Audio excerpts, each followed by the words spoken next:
Ada hari-hari di mana kamu terbangun dengan hati yang berat seperti memikul sebongkah batu besar. Kaki masih harus melangkah untuk bekerja, tetapi pikiran kusut bagaikan benang yang tak terurai. Pekerjaan menumpuk, tanggung jawab keluarga, hubungan yang rumit, semuanya menarik kita seperti arus air yang deras. Manusia sering berpikir hanya dengan memaksakan diri, berlari lebih cepat, membuktikan bahwa diri sendiri baik-baik saja, barulah semua itu dapat diatasi. Namun, semakin berlari kita semakin lelah, semakin memaksakan diri kita semakin mudah rapuh dalam keheningan. Sebenarnya, apa yang kita butuhkan terkadang bukanlah tambahan tenaga, melainkan jeda sejenak, tarikan napas dalam-dalam agar batin dapat beristirahat. Dalam ajaran Buddha, berhenti bukanlah tanda kelemahan, melainkan keberanian. Seperti sungai, jika mengalir terus tanpa ada kelokan, air akan meluap. Manusia pun demikian. Jika terus terjun dalam kesibukan tanpa henti, tubuh dan batin akan rontok. Berhenti adalah cara menjaga agar hidup tidak hancur. Tarikan napas yang perlahan 1 menit, duduk diam, sekangkir teh hangat. Di sore hari yang berangin sejuk, semua itu bisa menjadi obat. Ada orang yang berpikir harus ada liburan panjang atau perjalanan jauh baru bisa menemukan kedamaian. Tetapi sebenarnya kedamaian dimulai saat kita berani mengizinkan diri untuk duduk, berani membiarkan segala kekhawatiran jatuh sementara dari pundak. Saya teringat cerita Kak Hoa, seorang karyawan kantoran di Hanoi, yang pernah bekerja siang malam, selalu takut terlambat, takut kalah dari rekan kerja. Malam tiba, ia terus duduk di meja, menggetik komputer hingga kelelahan, lalu suatu hari, tubuhnya memberi sinyal peringatan dengan depresi ringan. Dokter menyarankannya beristirahat, tetapi ia berpikir istirahat berarti menyerah. Untungnya seorang teman menyarankan ia mencoba duduk diam 10 menit setiap pagi. Ia memejamkan mata, menggendurkan tubuh, dan mengikuti napasnya. Awalnya ia gelisah, pikirannya berlarian tak karuan, tetapi dengan tekun beberapa minggu, ia merasa lebih nyaman. 3 bulan kemudian keajaiban terjadi. Tidur kembali, senyum kembali. Ia berkata hanya berkat berhenti sejenak, hidupnya telah berubah. Dari situ kita mengerti bahwa berhenti tidak mengambil apapun dari kita, melainkan sebaliknya, mengembalikan kesegaran kepada kita. Petani pun tahu memberi sawah istirahat setelah panen agar tanah memulihkan tenaga. Tukang kayu juga berhenti sejenak untuk menggasah gergaji. Mengapa manusia tidak mengizinkan dirinya beristirahat agar tubuh dan batin dapat pulih? Kita bukanlah mesin, terlebih lagi bukan pejuang abadi. Jeda kecil dalam sehari adalah hadiah yang kita berikan kepada diri sendiri. Saat kita tahu menyayangi diri sendiri seperti menyayangi seorang teman yang sedang lelah, rasa welas asih mulai tumbuh. Dan ketika batin telah dirawat, barulah kita cukup kuat untuk menyayangi orang lain. Karena jika batin kering kerontang, bagaimana kita menuangkan cinta kasih? Seorang ibu yang lelah akan sulit memberikan senyuman lembut kepada anaknya. Seorang ayah yang kiat lelah akan sulit mengungkapkan kata-kata hangat kepada istrinya. Maka berhenti untuk bernapas, untuk berpikir, untuk merawat diri adalah cara menjaga hubungan kekeluargaan. Kedamaian dalam diri seseorang akan menyebar menjadi kedamaian di seluruh rumah. Jika hari ini merasa hati terlalu berat, cobalah letakkan sedikit. Tidak perlu banyak, hanya jeda singkat. Matikan telepon, pejamkan mata, dan dengarkan irama napas. Tanyakan pada diri sendiri apakah benar-benar perlu berlari secepat itu. Kamu akan menyadari hidup tidak menuntut kita harus berjalan terus tanpa henti. Sebaliknya, hidup hanya berharap kita tahu menjaga agar kaki cukup kuat agar perjalanan panjang itu menjadi lebih ringan. Menatap langsung ke dalam kebenaran penderitaan untuk mengurangi keluhan. Manusia sering mudah menyalahkan diri sendiri. Saat hidup tidak lancar, saat kehilangan pekerjaan, kita berpikir diri sendiri tidak mampu. Saat cinta kandas, kita merasa diri tidak cukup baik. Saat gagal, kita duduk meratapi nasib. Tetapi sebenarnya penderitaan tidak hanya ditanggung oleh seseorang, itu adalah bagian alami dari kehidupan. Menyadari kebenaran ini, kita baru merasa lega dan berhenti menyiksa diri sendiri. Buddha telah mengajarkan dalam 4 kebenaran mulia. Penderitaan adalah kebenaran pertama yang tidak dapat dihindari oleh siapapun. Lahir, tua, sakit, mati, mencintai tetapi berpisah, membenci tetapi bertemu, menginginkan tetapi tidak mendapatkan. Semuanya adalah kepingan dari kehidupan manusia. Melihat jelas hakikat ini, kita tidak akan lagi terkejut atau mengeluh saat penderitaan mengetuk pintu. Melihat kembali di sekitar kita. Setiap orang membawa penderitaan masing-masing. Orang kaya dikira berkecukupan, tetapi malam hari takut kehilangan, takut anak-anaknya nakal. Orang miskin bersusah payah mencari sesuap nasi. tetapi menjaga ikatan keluarga. Orang sukses di masyarakat terkadang kesepian di rumahnya sendiri yang besar. Orang gagal bergelut dengan rasa rendah diri tetapi terkadang memiliki persahabatan yang tulus. Dari situ terlihat penderitaan tidak membeda-bedakan siapapun, hanya berbeda bentuk dan tingkatannya. Memahami demikian, kita berhenti membandingkan nasib diri sendiri yang lebih malang daripada orang lain. Saya teringat cerita saudara Hong. Seorang pekerja pabrik garmen di Binduang yang selama 15 tahun setia bersama perusahaan. Ia berpikir dirinya akan tenang hingga usia tua. Tetapi suatu hari perusahaan bangkrut, ratusan pekerja kehilangan pekerjaan. Di usia 40 tahun ia buntu, melamar kerja di banyak tempat tetapi ditolak karena sudah tidak muda lagi. Ia pernah insomnia berkepanjangan, bahkan terpikir untuk meninggalkan segalanya. Tetapi kemudian saat lebih tenang, ia menerima kenyataan. Hidup memang tidak selalu sesuai keinginan. Menyadari siapapun memiliki penderitaan masing-masing, ia berhenti mengeluh. Ia belajar keterampilan memperbaiki motor, perlahan menemukan kembali kepercayaan diri. Hidup masih sulit tetapi batinnya tidak lagi seberat dulu. Hal itu menunjukkan bahwa saat kita menatap langsung ke dalam kebenaran penderitaan, kita tidak lagi menganggapnya sebagai ketidakadilan pribadi. Penderitaan hanyalah perputaran alami. Hujan datang maka kita berteduh, panas terik maka kita beristirahat, angin kencang maka kita perlambat langkah. Orang yang tahu menerima penderitaan sebagai bagian dari hidup akan jauh lebih ringan dibandingkan orang yang terus menolak, mengeluh. Seperti orang mendayung perahu yang bertemu ombak besar tetapi terus menyalahkan langit, maka perahu pun akan tenggelam. Hanya saat tenang mencari cara menjaga keseimbangan, perahu baru dapat melewati bagian yang sulit. Dalam keluarga juga demikian, orang tua menua, penyakit datang, kita mudah sedih, mudah marah pada nasib. Tetapi alih-alih menyalahkan, kita bisa melihat bahwa itu adalah hukum alam. Saat menerima, kita tahu menghargai setiap hari yang masih bisa merawat orang tua, setiap kali makan masih berkumpul di kantor. Saat dikritik, kita sering merasa terluka. Tetapi jika mengerti bahwa siapapun yang bekerja pasti pernah salah, kita akan mengurangi rasa rendah diri dan menggunakan kesempatan itu untuk menjadi dewasa. Penderitaan tidak menghilang hanya karena kita mengeluh, sebaliknya semakin mengeluh semakin menderita. Tetapi jika kita berani menatap langsung, kita akan melihat diri sendiri tidak sendirian, seluruh dunia berbagi perjalanan yang sama. Saat tahu hal itu, kita berhenti menyalahkan diri sendiri. Berhenti menyalahkan hidup dan mulai tahu lebih menyayangi diri sendiri. Begitu menyayangi diri sendiri barulah kita memiliki rasa welas asik untuk menyayangi orang lain. Dan itulah jalan yang membuka kedamaian, melepaskan kemelekatan agar hati menjadi ringan. Ada penderitaan yang tidak datang dari kejadian di luar, melainkan dari kita yang memegang terlalu erat sesuatu di dalam hati. Kata-kata yang tidak disengaja dari seseorang, benda kenangan, ingatan sedih yang telah berlalu, semuanya bisa menjadi tali tak kasat mata yang mengikat kita. Semakin digenggam, kita semakin sakit, semakin melekat, hati semakin berat. Buddha mengajarkan bahwa apa yang patut dijaga maka jagalah, apa yang patut dilepaskan maka lepaskanlah. Melepaskan bukan berarti membuang tanpa perasaan, melainkan meletakkan beban-beban yang tidak perlu agar batin menjadi bebas. Kisah Kak Lan, seorang pedagang kecil di pasar kecil, adalah bukti nyata. Setelah suaminya meninggal, ia menjaga cincin kawin seperti harta karun. 10 tahun berlalu, setiap kali melihat cincin itu, ia menangis terseduh-seduh, rasa sakit seperti baru kemarin. Ia mengunci batinnya sendiri dalam kerinduan yang berkepanjangan. Suatu hari saat pergi ke wihara, ia mendengar kepala wihara berkata, menjaga suatu benda bukan untuk menjaga orangnya, melainkan untuk menjaga kasih sayang di dalam batin.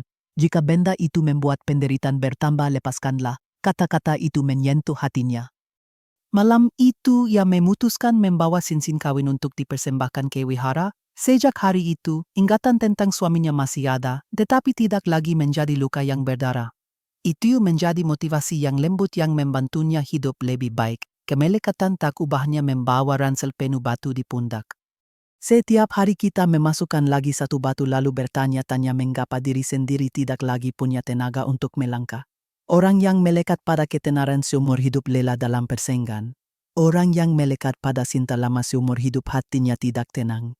Orang yang melekat pada kehilangan setiap hari menangis sedih, padahal kejadiannya sendiri sudah berlalu lama. Yang membuat kita menderita bukanlah peristiwanya melainkan tali kemelekatan yang kita ikat sendiri pada diri kita. Dalam keluarga, banyak orang menyimpan terus kata-kata yang tidak enak didengar dari orang tua, ketidakadilan di masa lalu dan tidak mau memaafkan. Akibatnya setiap kali makan menjadi beban, tidak lagi menjadi tempat yang damai. Di kantor, kritik kecil pun cukup membuat kita memendamnya dalam hati berhari-hari, membuat pekerjaan kehilangan kegembiraan. Jika tahu melepaskan sedikit, kita akan merasa lebih ringan. Hubungan pun perlahan mereda. Melepaskan bukan berarti kehilangan. Sebaliknya, saat bisa melepaskan hal yang membuat kita menderita, kita menjaga kedamaian. Seperti pendaki gunung, jika membuang bagasi berlebih, kaki akan lebih ringan untuk berjalan jauh.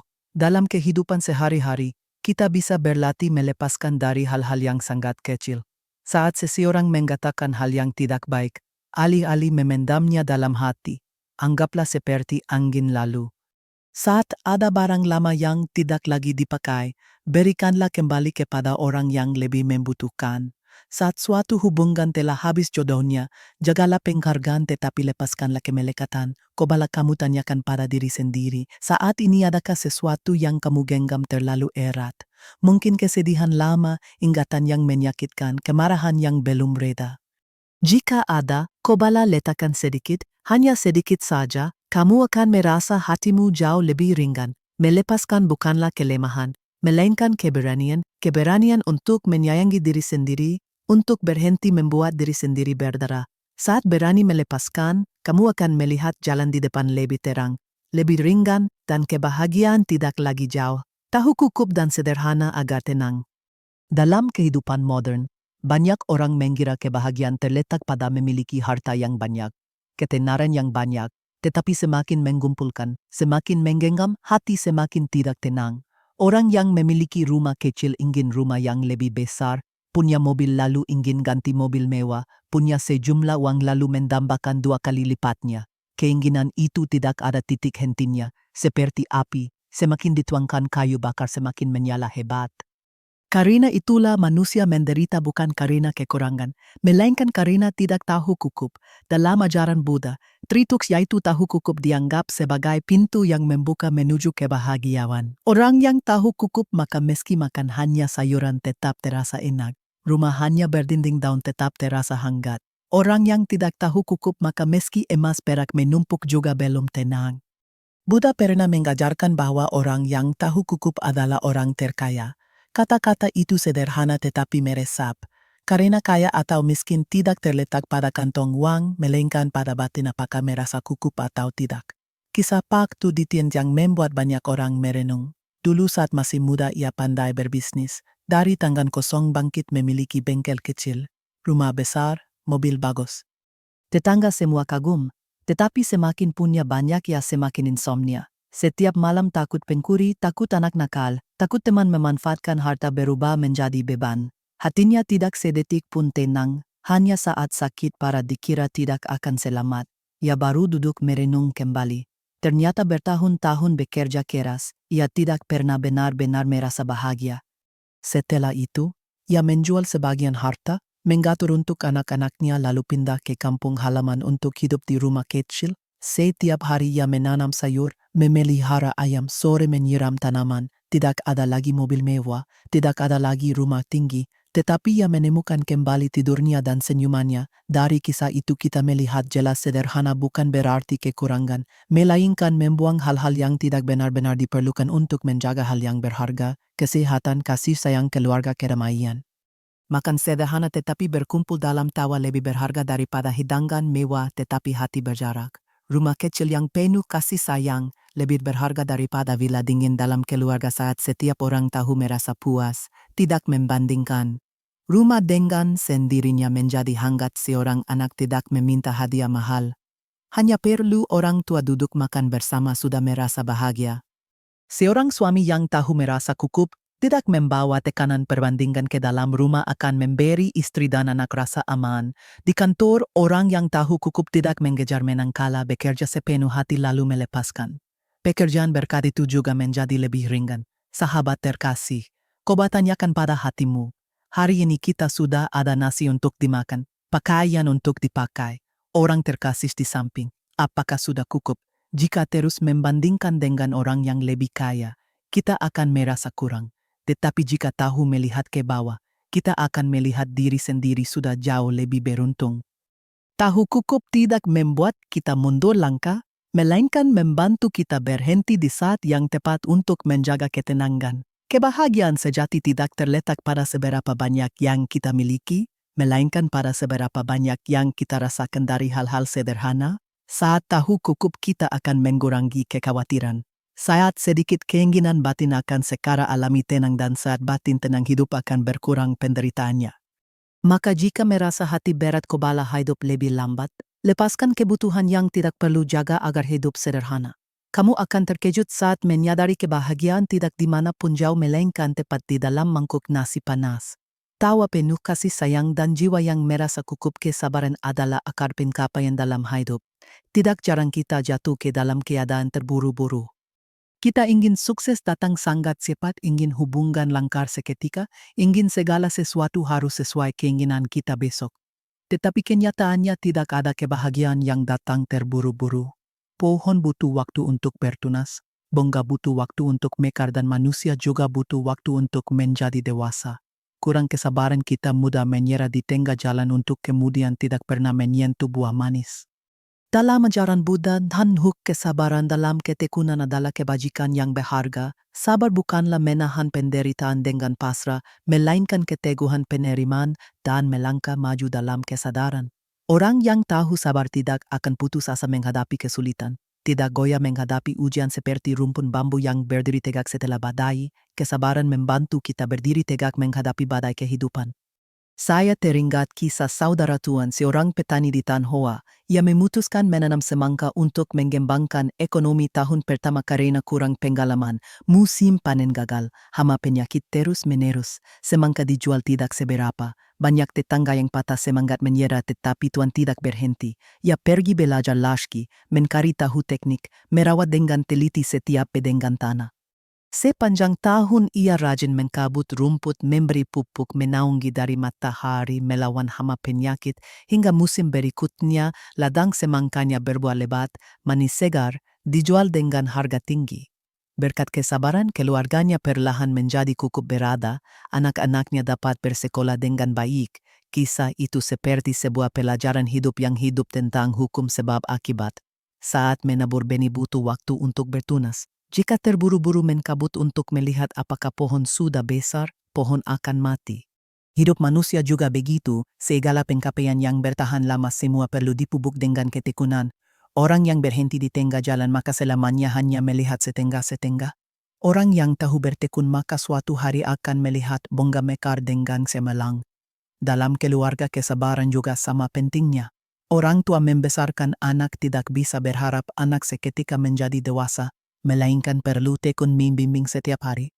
Suami istri menjaga kebahagiaan juga perlu sabar mendengarkan satu sama lain. Tidak bisa hanya karena sekali perselisihan lalu menyerah. Di kantor, seorang karyawan ingin maju perlu sabar belajar, mengumpulkan pengalaman.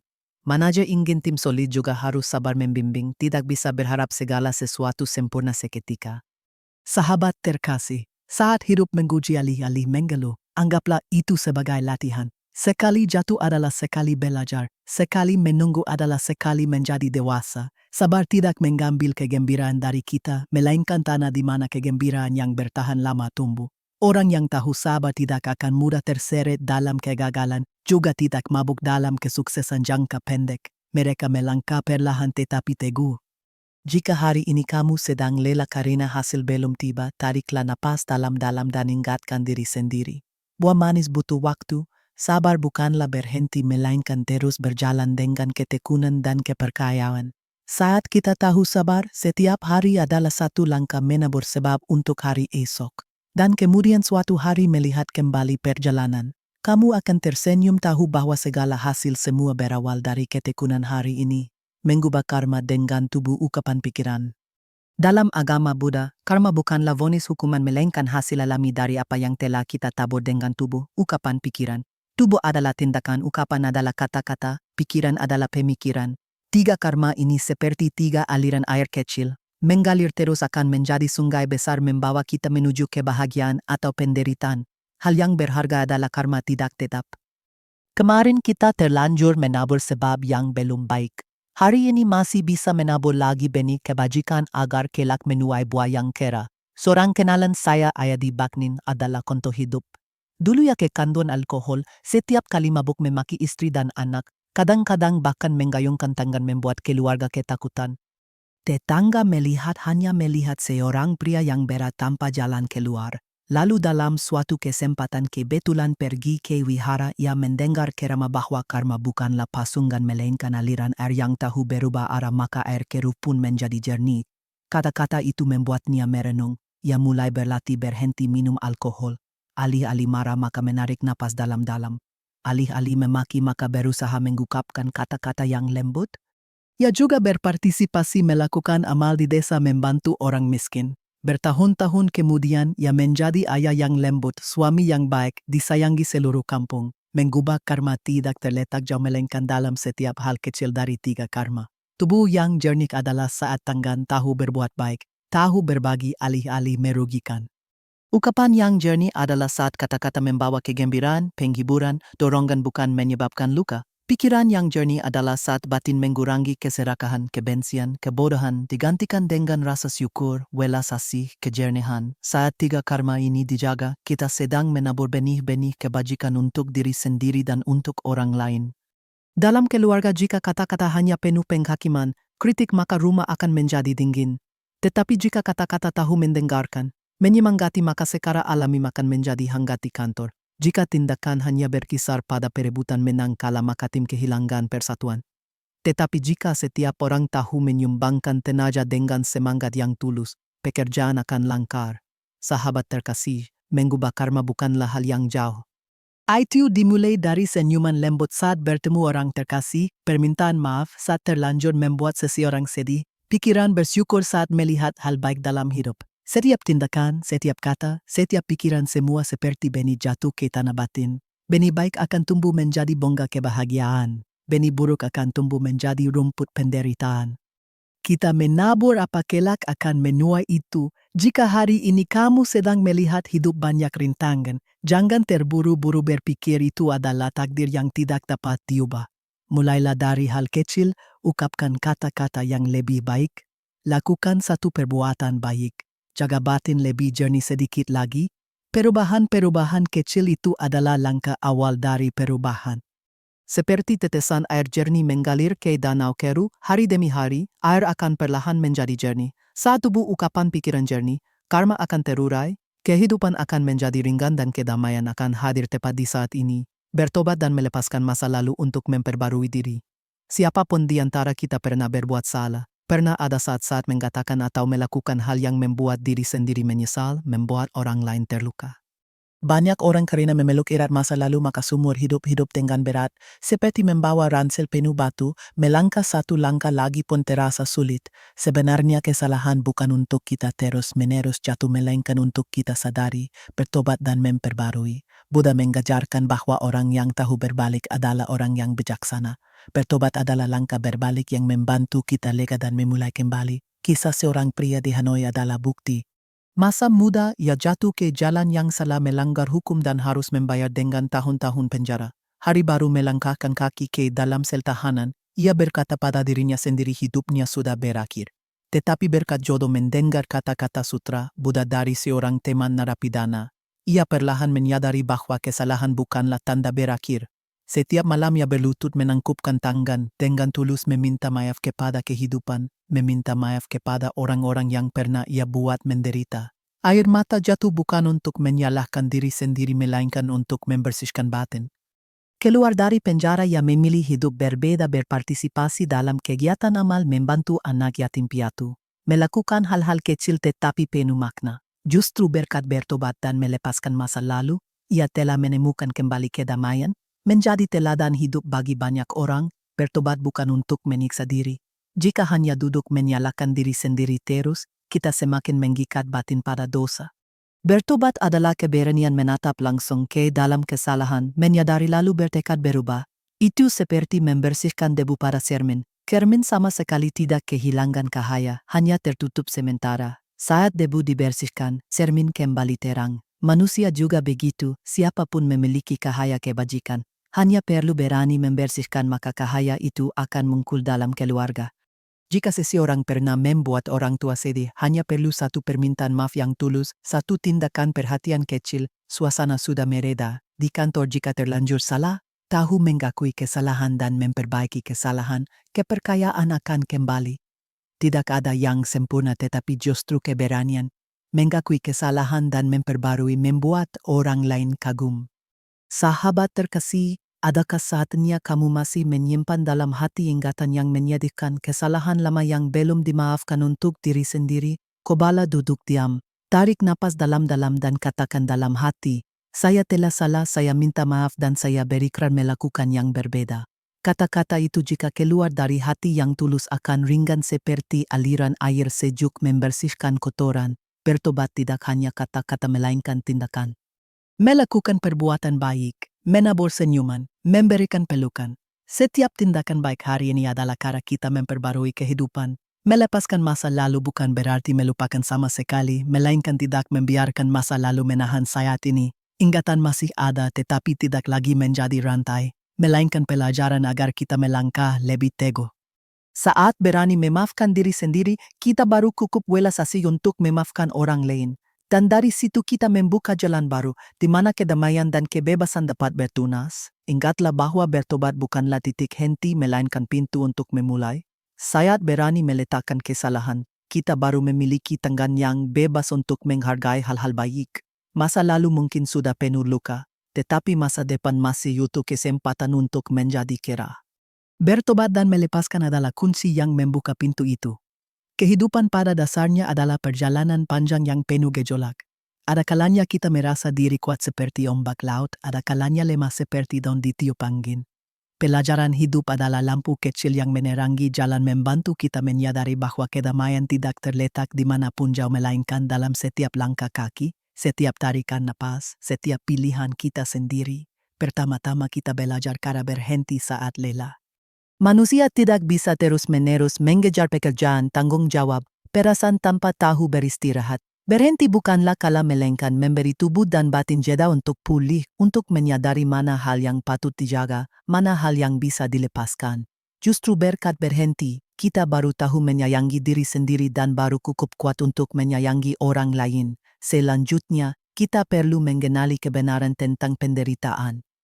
Hidup memang tidak seluruhnya berwarna merah muda, orang kaya juga menderita, orang miskin juga menderita, siapapun memiliki penderitaan masing-masing. Saat mengerti bahwa penderitaan adalah hakikat kehidupan manusia, kita berhenti menyalahkan diri sendiri, berhenti membandingkan, berhenti mengeluh. Penderitaan saat dilihat dengan mata kebijaksanaan akan menjadi lonceng penyadaran, mengingatkan kita kembali kepada diri sendiri. Dari situ kita belajar melepaskan kemelekatan, benda kenangan, kata-kata lama, hubungan yang telah berlalu. Jika dijaga terus hanya membuat hati semakin berat, melepaskan bukan tidak berperasaan melainkan tahu meletakkan beban yang tidak perlu agar batin menjadi ringan. Saat berani melepaskan, kita tidak kehilangan melainkan sebaliknya masih menjaga hal yang paling berharga, kebahagiaan dalam batin. Selanjutnya kita belajar hidup sederhana dan tahu cukup. Orang yang tidak tahu cukup maka seumur hidup mengejar keinginan, selamanya tidak merasa tenang. Orang yang tahu cukup maka meski makan sayuran juga terasa lengkap, rumah kecil juga hangat di hati. Sederhana bukan berarti kekurangan melainkan membuang hal-hal berlebih untuk menjaga apa yang benar-benar penting. Kasih sayang keluarga, kesehatan, kedamaian. Dalam perjalanan itu, kesabaran adalah tongkat yang membantu kita berjalan jauh. Tidak ada buah yang mekar terburu-buru, tidak ada kesuksesan yang datang seketika. Sabar bukanlah pasrah melainkan kekuatan ketekunan berani melewati kesulitan. Orang yang tahu sabar tidak akan jatuh saat menghadapi kegagalan, juga tidak terburu-buru saat mencapai kesuksesan. Mereka melangkah lambat tetapi pasti dan pencapaian mereka bertahan lama. Bersamaan dengan itu kita perlu mengubah karma dengan tubuh, ungkapan pikiran yang jernih. Setiap tindakan kebajikan, setiap kata-kata yang baik, setiap pikiran yang jernih semua adalah benih yang ditabur untuk masa depan yang bahagia. Masa lalu mungkin sudah ada kesalahan, tetapi hari ini kita masih bisa memilih menabur kembali benih-benih baru. Karma bukanlah rantai yang tidak berubah melainkan aliran air yang dapat berubah arah saat kita tahu memupuk welas asih dan kesadaran. Terakhir kita belajar bertobat dan melepaskan masa lalu. Tidak ada yang sempurna, siapapun pernah berbuat salah. Hal yang penting bukanlah memeluk terus kesalahan lama untuk menderita melainkan berani mengakui, dengan tulus memperbaiki dan melangkah dengan kaki baru bertobat bukan untuk menyalahkan diri sendiri melainkan untuk memperbarui, untuk melepaskan beban masa lalu dan membuka jalan yang terang. Saat tahu berhenti, kita menyadari kebenaran tentang penderitaan. Saat mengerti penderitaan kita belajar melepaskan. Saat melepaskan kita melihat kesederhanaan kebahagiaan. Saat hidup sederhana kita tekun menabur sebab. Saat tekun kita memiliki kesempatan mengubah karma. Dan saat mengubah kita cukup berani bertobat untuk memperbarui. Begitu seterusnya, lingkaran berlanjut membantu kita melewati kehidupan dalam keteguhan dan ketenangan. Sahabat terkasih, kehidupan ini pada dasarnya tidak ada yang terhindar dari badai. Tetapi jika tahu hidup sesuai saran-saran itu, kita akan merasa diri lebih ringan. Lebih lapang dada dan kedamaian akan hadir tepat dalam setiap saat. Ingatlah kebahagiaan tidak terletak di masa depan yang jauh melainkan dalam 9 detik saat ini saat kita tahu berhenti, tahu melepaskan, tahu cukup, tahu sabar, tahu mengubah, tahu bertobat dan tahu menyayangi diri sendiri.